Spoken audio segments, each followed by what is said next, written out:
Pag-uusapan po natin ang laro ni Kai Sotto ngayong araw. Nabangga at nabutata ang pambato natin, kaya nang gigil si Kai. Sumalpak ng malakas at natulala na lang po ang ex-NBA player na si Layman. Natalo man sila Kai pero nakuha naman ni Kai ang number 1 sa double-double. So eto na kaibigan ang unang laro ni Kai Sotto ngayong taon 2025 at dito sa game na ito mga kaibigan sa first half masasabi ko po na talagang outplayed sila ng kalaban. Talagang hindi makaporma yung mga guards, hindi makapagdikta ng laro, hindi makapagdikta ng play. So eto buti na lang hindi si Kai ang gumawa ng play na yan kasi malamang unsportsman itatawag kay Kai. So yan makikita natin nilabas yung siko rito ni Big Man. 290 pounds yun mga kaibigan. So ito, nakapagtago itong si Augusta sa likod ng dalawang player kaya hindi siya kita ni Kai. Mga kaibigan yan. So yan, hindi napansin ni Kai na mayroon palang biglang susulpot doon. Nakapagtago sa likod ng dalawang malaking player. So yan, ang isang unsportsmanlike kay Kai, binawi yung pito eh. Foul na yan mga kaibigan. Kaso nung review, dehado si Kai Sotto sa pito. So ito makikita natin dito naka-steal si Kai. Gandang pass break, sayang hindi binalik sa kanya. So ito Kai Sotto, ginawa ng paraan yung kanyang teammate na si Suarez. Ang ganda naman nun, mismatch. So tingnan natin mangyayari dito Atakin na naman si Kai ng 290 mahigit pounds. Mas mabigat pa to kay Joel Embiid at saka kila Jokic. Kila Zion, mas mabigat to. So itong halftime natin para kita nyo, outplay talaga kaya tambak na tambak talaga rito ang kupunan ni Kai Sotto. So yan mga kaibigan, kita natin lahat, halos lahat, tinalo sa lahat ng So yan mga kaibigan, halftime stat Kai Sotto 0.1 pa lang siya, isang tira pa lang mga kaibigan, isang field goal. Kaya medyo mahirap talagang umiscore kapag ganun.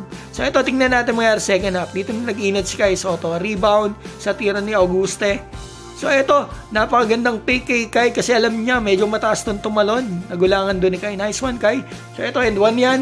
Ipasok ni Kai yung free throw. So ito, another one. Nag-inat si Kai dito sa second half. Kasi dito nakakahawak na siya ng bola. Hindi siya makahawak masyado ng bola ng first half. Kasi mga point guard, lagi naaagawan. Like dito second half, ganun din. So yan mga kaibigan, nang giggle dito si Kai Sotto. Ramdam ko yung giggle doon ni Kai. Ito yung dating ex-NBA player. Panoorin nyo mga kaibigan natulala na lang talagang literal. Hindi nakapag-react. Hindi man lang nakasundot. Mga kaibigan, talagang pinanood na lang niya. Dati po yung naglaro sa Wolves at saka sa Rip City. So yan, ang ganda na naman galaw dito kay Kai Sotto. Sayang, hindi nabibigyan kaagad si Kai ng maaga sa game. Sana maaga niya nakukuha yung rhythm niya. Sa bagay, hindi naman talaga makapagdikta ng plays yung mga guard dito sa first half. Kasi lagi naaagawan. Pag nadepensa ng mga kalaban, hindi na masyado makaporma. So ito, fourth quarter, tingnan natin mangyayari dito. Rebound dito kay Kai.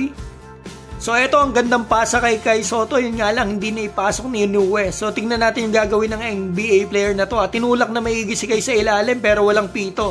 Kaya naman pagbalik dun sa kabila, sinasabi ni Kai sa referee, tingnan nyo mabuti kung paano tinulak si Kai Sotto dun Pero wala talagang foul mga kaibigan. Ito, after nun, pagbabaan yan. Sinasabi ni Kai sa referee, wala talaga mga kaibigan.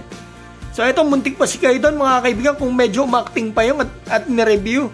Malamang ang sportsman-like na naman mga kaibigan. So ito, finaul dito si Kai, nataw na siya sa braso para hindi na maka-take off. So yan, free throw kay Kai, nagmintas yung una na ipasok ang pangalawa. So ito, 10 points, 8 rebound, 4 assist sa kababayan natin. So yan, mahigit 50% sa field. Konti lang talaga ang field goal ni Kai.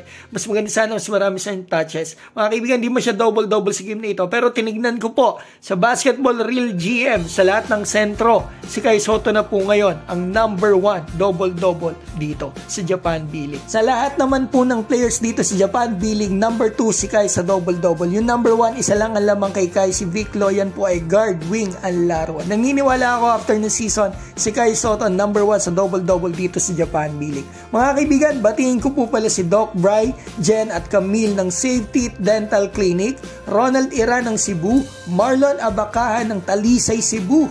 Eto, si THT, Michael Avetria, Aten Star, Aguerco Salvador, Cob Buena Obra at Barcode Rules. Mga kaibigan, maraming salamat po sa inyo.